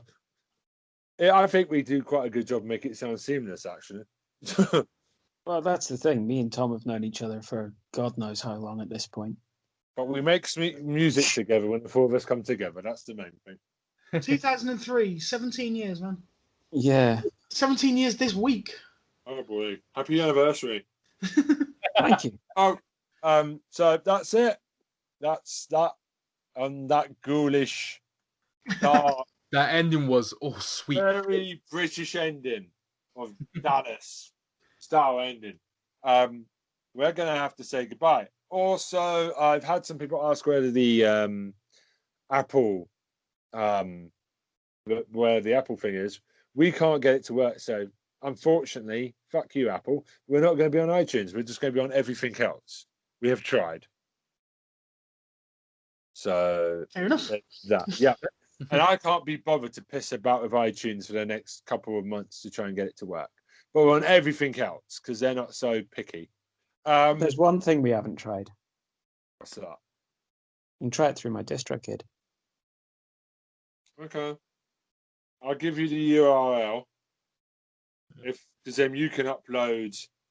If you could, what I'll do is, we'll do this off camera. All right, so it's goodbye. Yeah. All right. Thank you, friends, fans. Thank you for listening in. Thank you. Yeah, be good. What? No fucking smelly cat.